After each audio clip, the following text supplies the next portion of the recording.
Hello and welcome to News Central TV. My name is Mazino Peel. Here are stories making headlines beyond the continent. We begin in the U.S., where President Donald Trump has outlined plans to impose reciprocal tariffs on U.S. trading partners, escalating the trade war. The new policy targets countries that charge high tariffs on American goods, with particular focus on the European Union, India, and Brazil. The tariffs will be tailored to each country's trade practices, with duties to be introduced as early as April. Although Trump acknowledged that this could raise domestic prices in the short term, he remains confident that the measures will ultimately reduce costs. Economists warn that the tariffs could increase inflation and slow economic growth, particularly as U.S. importers face higher prices. Critics argue that the move may violate World Trade Organization norms, raising concerns about broader global trade instability. On trade, I have decided, for purposes of fairness, that I will charge a reciprocal tariff, meaning whatever countries charge the United States of America, we will charge them, no more, no less. In other words, they charge us a tax or tariff, and we charge them the exact same tax or tariff. Very simple. In addition, we will make a provision for subsidies provided by countries in order to take economic advantage of the United States, which a lot of countries do, including our allies. Our allies, in many cases, are worse than our enemies in this, having to do with trade. You're up, Mr. President, because of these tariffs. Who do you think voters should hold responsible? In North America, officials in Southern California are bracing for flooding and landslides as severe rainstorms persist, particularly in areas scarred by last month's wildfires. Forecasters predict up to 6 inches of rain in some regions, which could lead to dangerous conditions in areas affected by the fires, including Altadena and Pacific Palisades.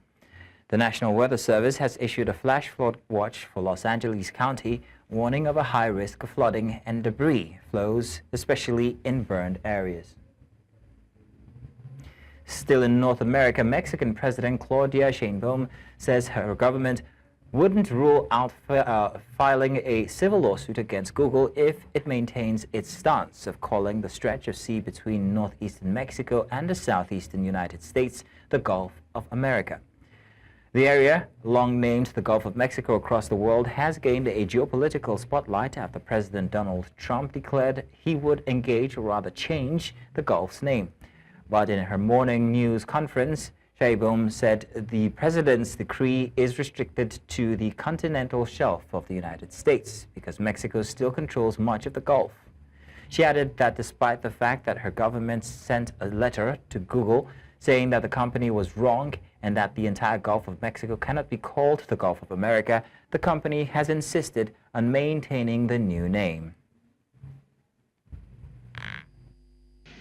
Recuerden que el decreto que firma el presidente Trump, lo hemos dicho aquí varias veces, es sobre la plataforma continental de Estados Unidos en el Golfo de México. Ahora, con quien sí tenemos una disputa en este momento es con Google.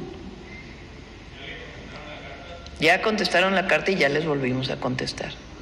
Y si es necesario, vamos a una demanda civil. Entonces, Google está equivocado. Entonces, contestaron y le regresó la carta el canciller diciendo que no, que están equivocados, que no se puede llamar a todo el Golfo de México Golfo de América. Se le volvió a dar el decreto y se le volvió a decir cuáles son las normas internacionales.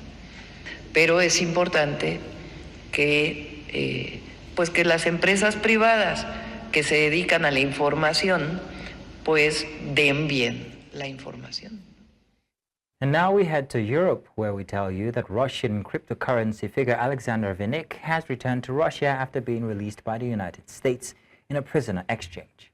Vinnik, who had pleaded guilty to conspiracy charges related to money laundering, was transferred to Russian authorities as part of a deal that saw Moscow release U.S. teacher Marc Fogel.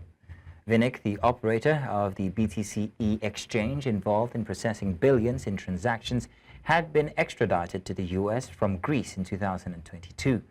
Following his arrival in Russia, he expressed gratitude to President Vladimir Putin and reunited with his emotional mother. The exchange has been hailed by U.S. officials as a diplomatic breakthrough amid tensions between the two nations. According to a new report by the International Federation of Red Cross and Red Crescent Society, many Ukrainian refugees are returning home due to severe financial strain and a weakening support system abroad. As international aid declines, refugees face significant hardships, including rising cost of living, inadequate health care, and mounting debt. IFRC's Regional Director for Europe, Brigitte Bischoff, warned that the combination of rising living costs and reduced aid is pushing refugees into difficult situations. The report reveals that 42% of returnees are seeking employment, while others are in need of medical care. Notably, many refugees are choosing to return to dangerous frontline areas despite the risks, as where humanitarian needs remain critical. The IFRC calls for increased support to avoid forcing refugees into an impossible choice between poverty abroad or unsafe conditions at home. Meanwhile, Ukrainian President Vladimir Zelensky has told the Munich Security Conference that he does not see a ready U.S. plan to end the war in Ukraine. Zelensky is set to meet U.S. Vice President J.D. Vance on the sidelines of the summit addressing world leaders. Vance has emphasized the shift in U.S. policy, declaring that there is a new sheriff in town, in reference to President Donald Trump.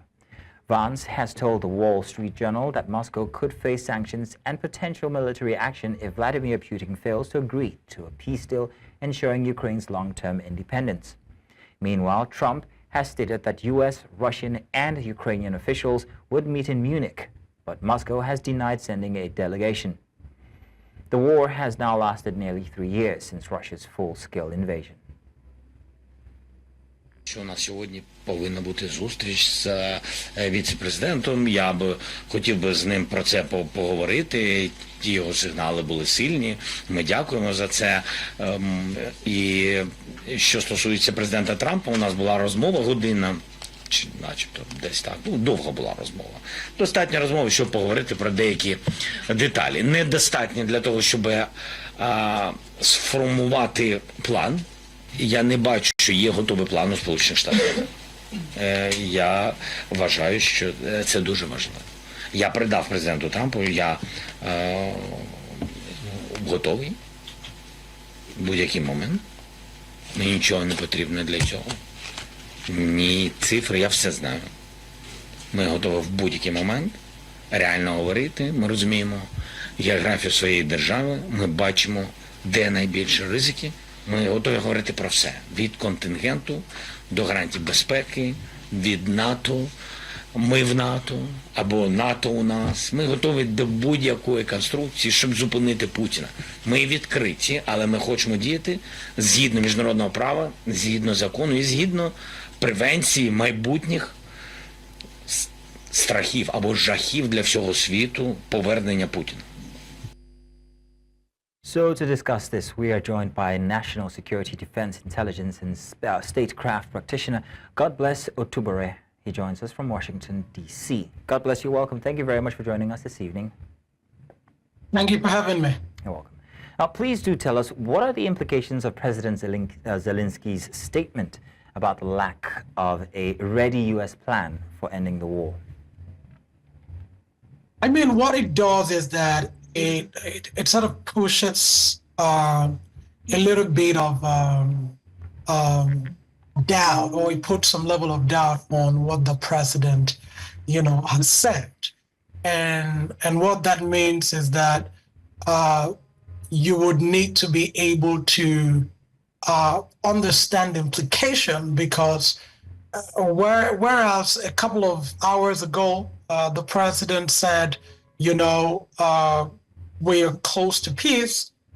What Zelensky is now saying is that we're not really there yet. So, and not having a full plan is also what what Zelensky is saying. That look, the president may be saying we're close to it, but let's not get over ourselves yet. That we're still far from it, because there is really no plan to say, this is what we've agreed, these are the concessions, this is what we're going to be signing as a peace treaty, and all of that. And I think that is just what Zelensky is saying in essence.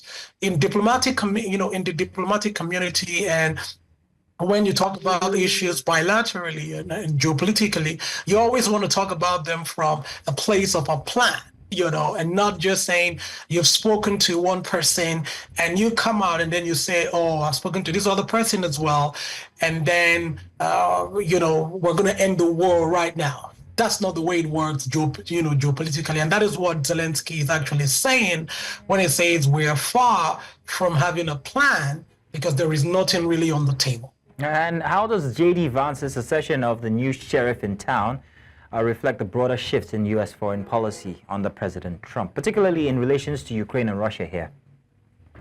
Well, I mean, it's a signal that there will be a difference, right, in the way the U.S. manages its conversations, especially with regards to the Ukraine war, and just also telling the guys in Germany that you're no longer dealing with Biden, but you're dealing with, Trump now. And what it means is that maybe there will be more action, or maybe there will slightly be a different way that the U.S. would approach engaging with allies and engaging with adversaries, especially for the fact that he's had a conversation with Putin. And again, there's huge concern amongst the European leaders that, based on what happened in Washington last year, when there was a commitment that there's an irreversible path to NATO membership for Ukraine, but they don't know when.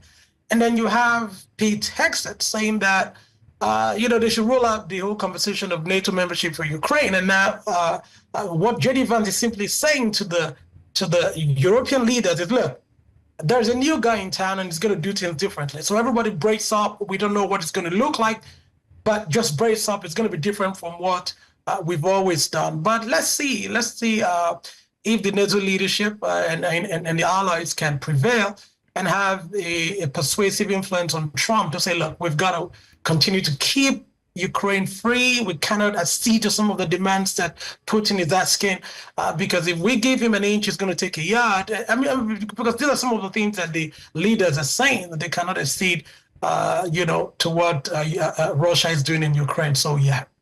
So how could the threat of new sanctions and potential military action against Moscow impact Russia's approach to negotiations and the overall trajectory of the war? Well, I mean, sanctions have not technically stopped Russia for the last 3 years. It has weakened Russia, definitely. Without the sanctions, I'm sure Kyiv would have fallen by now. But what sanctions have also done, for those of us who are in the national security community, we've seen that what it has done, it has opened up alternatives to Russia. And now we see Russia is trading more with China, with other parts of the world. They're selling their oil, trading through, backdoor channels. And we've also seen that technically what they've done with the sanctions is to actually infiltrate the supply chain and somehow find way to get U.S., equipment and technology from the open market. So of course, if Putin says he's not agreeing to a peace deal and he wants to keep moving on Ukraine, that is going to be devastating for him, I believe, militarily and, of course, geopolitically and strategically. But what I can say is there won't be a rollout of maybe severe sanctions that could probably cripple the economy, and that would definitely impact his ability to wage the war. It's going to impact his ability in the AR either in the Donbass area or in Kharkiv or some of these areas where we see heavy fighting.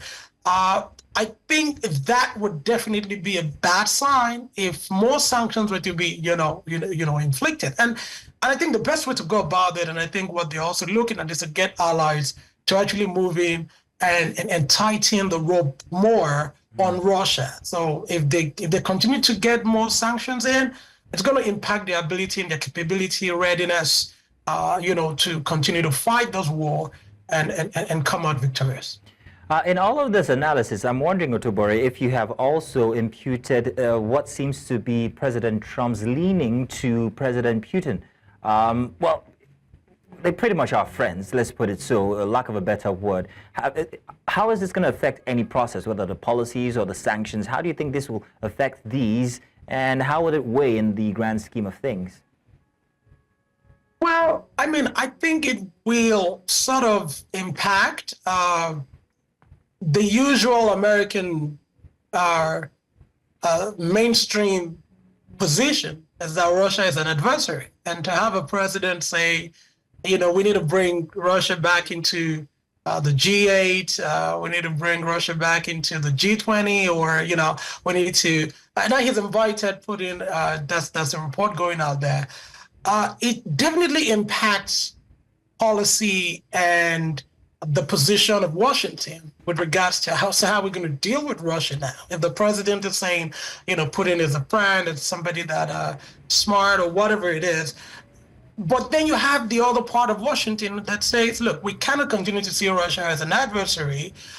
We can find a way to contain Russia and continue to see them as a strategic adversary rather than, you know, one that we have to ignore, not deal with, and all of that. Of course, it impacts policy design, implementation, the overall attitude of U.S. foreign policy towards the AR CENTCOM area, and how that also impacts what U.S. does with allies in terms of collective capacity to check in Russia and also continue to keep NATO as a useful and effective, you know, alliance. So for some of us, we're analyzing these and saying, from the national security point of view, the IC still sees Russia as a very potent threat, and let's not kid ourselves. The defense industrial complex still sees Russia as a potent threat. Of course, a peer in terms of nuclear capability and the ability to, you know, do, you know, other things.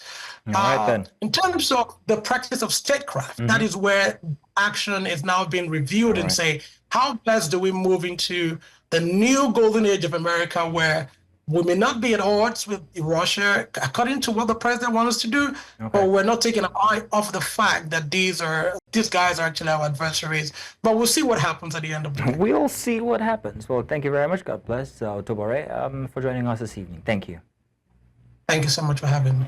Now we'll go on a short break. When we return, Vance urges Europe to change course on policy. This and more after the timer. We'll be back.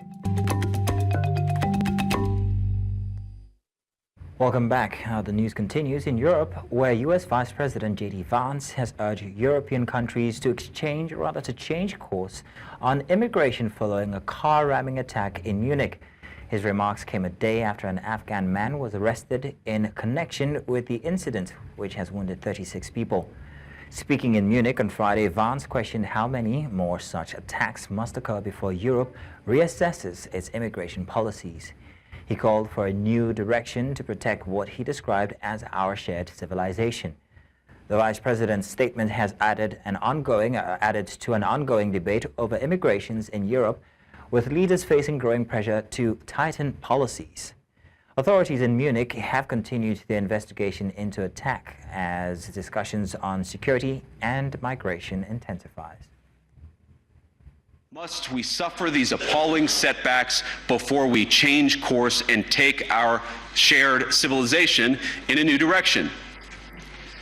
No voter on this continent went to the ballot box to open the floodgates to millions of unvetted immigrants. In the meantime, Pope Francis was hospitalized for bronchitis on Friday as the Vatican cancelled his... I apologize. He was hospitalized for bronchitis on Friday as the Vatican cancelled his appearances for the next 3 days. The Vatican's press office has said on February 6 that Pope Francis was suffering from bronchitis and held his audience at his residence in Casa Santa Marta. The Pope has previously undergone treatment for various ailments, including surgeries in 2021 and 2023. In the past 2 years, he has also come down with bouts with influenza.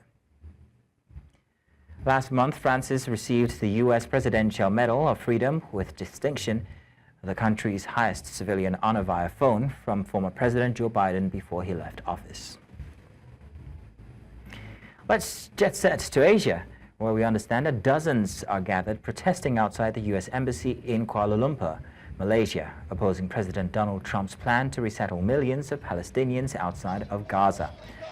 The demonstrations, organized by the civil society group Secretariat Solidarity Palestine, has drawn strong reactions.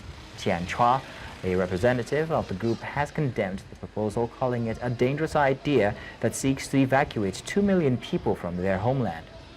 Protesters have held banners and chanted slogans demanding international action against the plan. The demonstration reflects growing global outrage over the proposed resettlement, which critics argue violates Palestinian rights.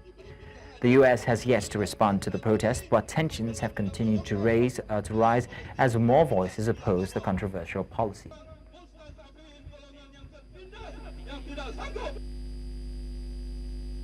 I think the plan sounds crazy, but knowing Trump, I think he's serious.